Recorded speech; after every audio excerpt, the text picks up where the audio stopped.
In this video, I'm going to explain another gap down situation, and primarily we're going to be looking at the proximity location patterns, as these are the most important patterns to get comfortable with in your decision process of whether you find a gap or not.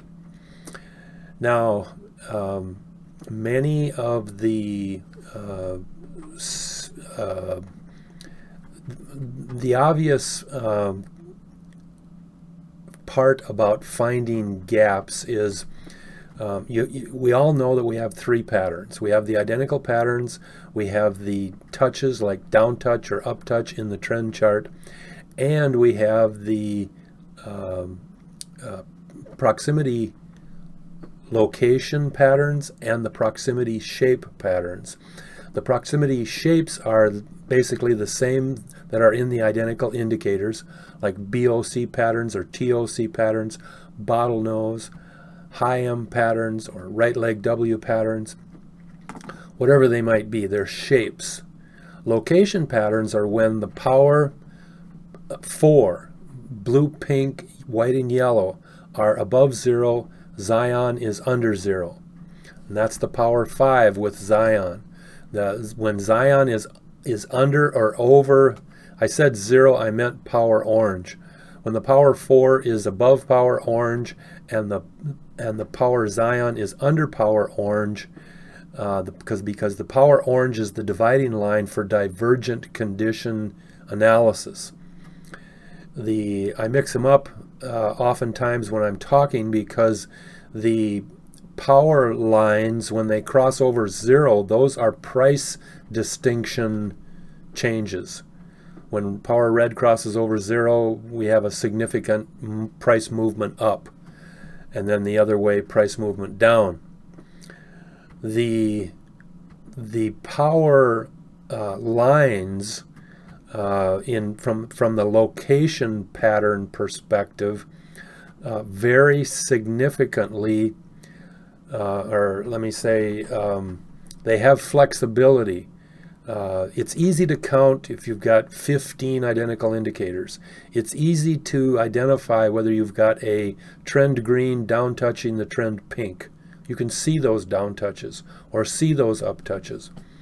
But the difficulty that most of us have is becoming familiar with the pattern locations that cause gaps. Or let me say the pattern locations that qualify for gaps, because there's always supporting evidence around it that will justify the particular movement that occurs, be it a gap or be it a strong 3 to 5 day uptrend or downtrend or whatever. So it's the patterns that it's the power 3 is without the yellow.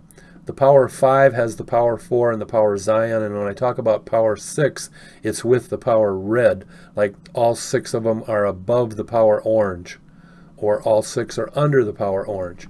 Those are two conditions when we do have gaps. But we also have other things, like obviously we have to have the shapes of the proximity power lines, and we also need to have the other two patterns that make up the gap, the identical indicators and the down touches or up touches. The other thing when gaps gap up, the up touches and the down touches are much more visible in the trend chart than they are in gaps down. In gaps down, the trend touches are different from the perspective of variety or flexibility. versus the up touch requirements. As you know, in the up touch in the gap up requirements, we have gaps down, and they gap down 5 different lines. They gap down the trio, the yellow, the pink, and the blue. They gap down the 0 line, and then they gap down underneath the 0 line. And the signal for gapping down underneath the 0 line is the crossover day. When trend red crosses over 0, the following day it's going to gap up, or gap back up. Or it may not gap, but it may start a move up. It's going to be a green candle more than likely. Again, provided you've got the supporting evidence to go along with it. And that supporting evidence is easy to pick up and easy to see. You just need to become familiar with it, and the best way to do that is just by looking at videos. The example that I'm giving you here is GGAL, and the green vertical line is on June 20th, 2017. We have a gap down the following day of $3.40.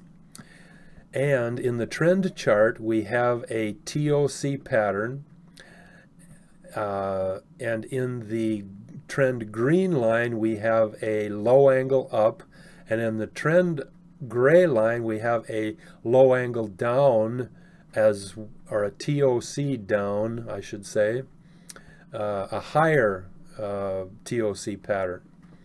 In the the other thing too, when you open up the screen and you look at this, what are the things you see in the trend chart, the power chart, the swing chart? What sticks out at you the most?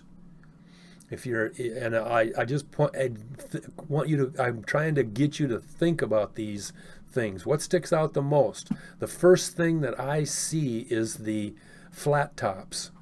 You've got the pink, the white, and the blue in the power chart that are a flat top.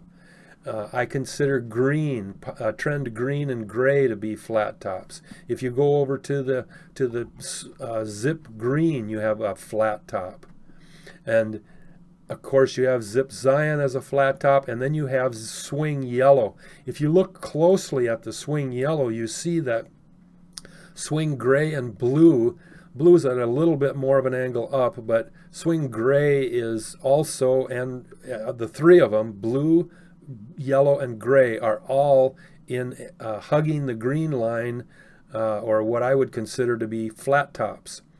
And again, if you've heard me talk about when one line hugs the other line, like in this case, yellow is hugging the green, gray is hugging the green, it's going down in the same direction. The trend is the same. It's going up. It's going down. If you had a line hugging the top of the line and coming down and then hugging it, its probability is that it's going to go up. Example here is the zip red. It's at the same angle as the zip yellow, but it's not hugging it. But when it comes down, I look at these and I call like zip red, I would call that a bucket. Whereas when a yellow down here, I look at that and I call it a post. There's a few other names that you can give it, but it distinguishes a low angle on a peak or a low angle in a bucket.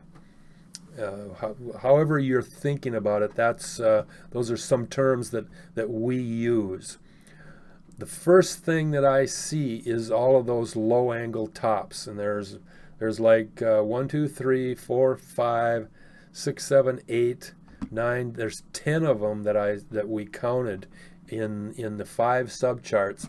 And when you glance at it, boom, you see that. When you see those flat tops, like the post top, there's a good chance that things are going to go down.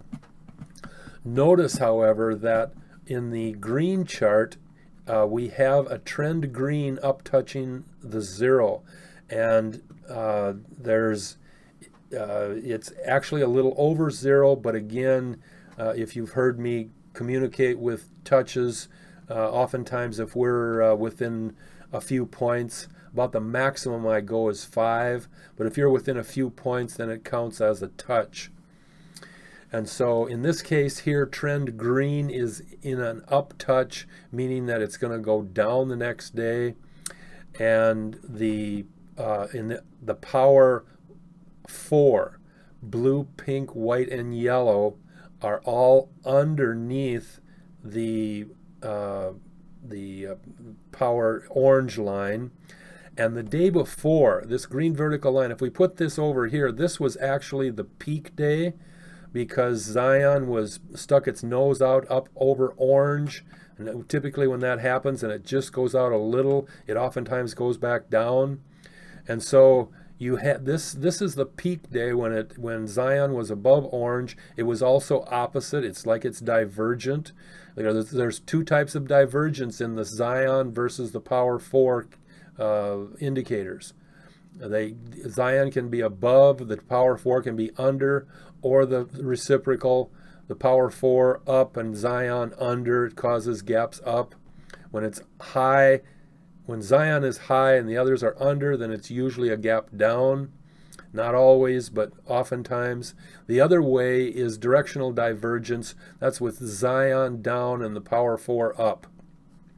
Or it could be the power 3 up, because sometimes you'll have either the white or the yellow in a different movement than the others.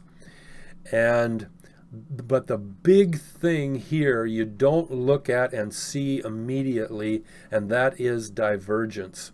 And when you go back to this day right here, and with the vertical green line on the day before the gap, you have the red and green trend lines divergent.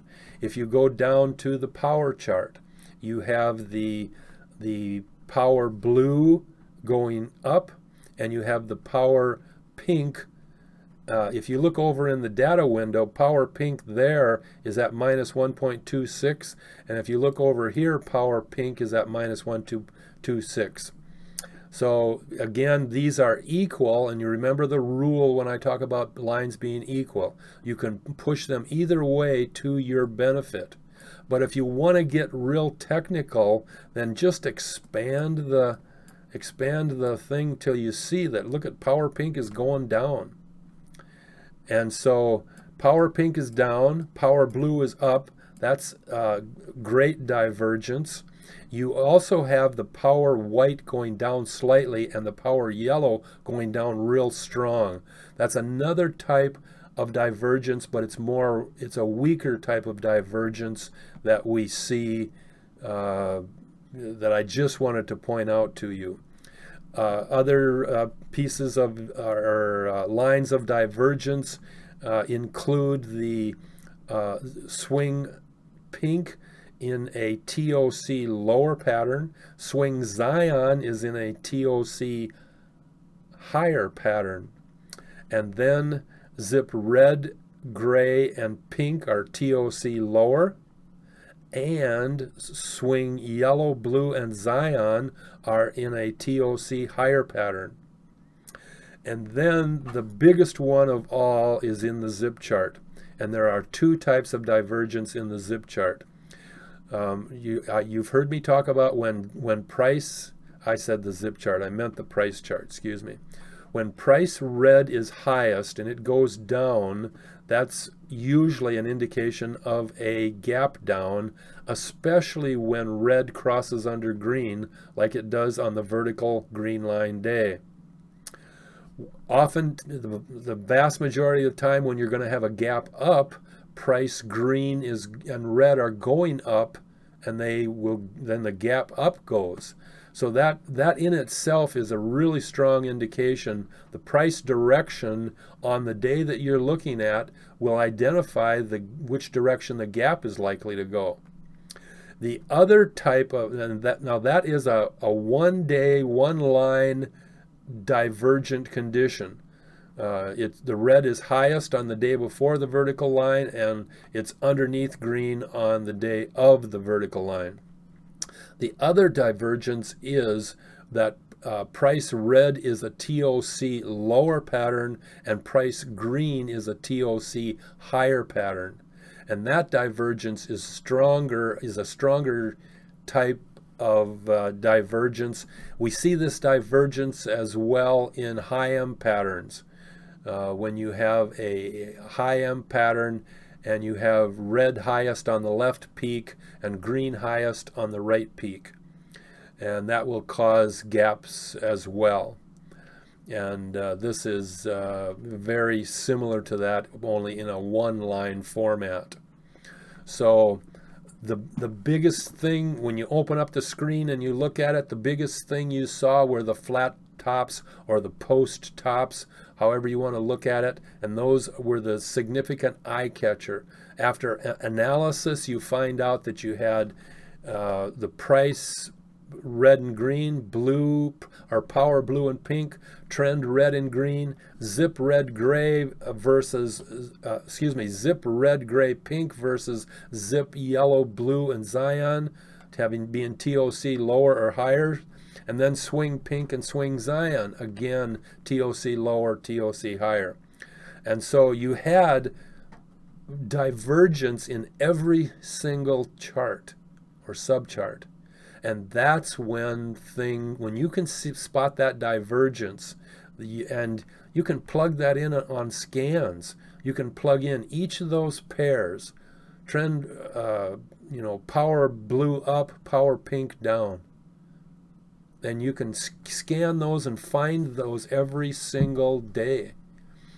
That's why we put together over 400 indicators. You can plug those into scans, immediately. You can plug those, when you open up the system,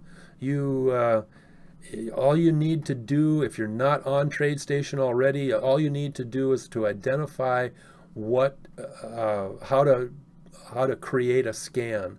And all you need, again, we show you how to set up the 330-minute scan so that an hour or so you can run your scans and look for your gaps before the gap occurs. So the system is amazing. It identifies gaps before the gap occurs. The pattern that we see in this particular case, as much as it's great to see all 5 or all 6 underneath the green line, it's beneficial when you see that, but it's it's a factor of the 7 short-term trend lines. In other words, when they're all under power orange, and orange and green are going down, in this case the trio is not necessarily going down, but it's under 0, and then swing red and green are going down, with green under 0 and red above 0. That when you have all 6 under green and you have all of them going down, remember, when your lines are flat and under 0, they have a tendency to go down. Or let me say it this way: the movement in the down direction is not being prevented with any strong power. It has the ability to go down when the trio is under 0, even if they're going up a little bit, as they are in this case. So it's a feeling, I don't want to say, it's a combination of things that you put together that create a feeling, or you glance at it and you get that feeling, and then you justify it by going through it. And each one of these indicators, there's 22 market force recognition indicators, and those are the power of the system. And it's with those that we can tell give ourselves a whole lot of information. It again, as I've said before, it's tougher to see, at least in my opinion, it's tougher to see gaps down than it is to see gaps up. There are oftentimes key indications, and one of the biggest keys is in the price red and green. When they're divergent and they do crossovers, I mean, spend some time looking at how those react. Keep in mind, the price red and green are not the signal that tells you that it's a gap, because they can be there when you have no gap. You can have red on a peak and it goes down and it's under green and it doesn't gap down. It 99% of the time will go down, but it's not necessarily a gap. And obviously we're looking for strong movements if we can find them, or stronger movements. And what's key in this particular example is the amount of divergence that we have in literally every single chart. So the posts might have been the 10 flat tops, might have been the impetus to give you the desire to search at that particular opportunity closer. But whatever it is, I mean, to me the power is in the scans. You can run 100 different scans and find some key things that you want. It doesn't, I mean, you can find literally anything you want, any type of divergence that you want. I mean, they're just set up on the scans. So, amazing system. It literally will show you gaps before the gap.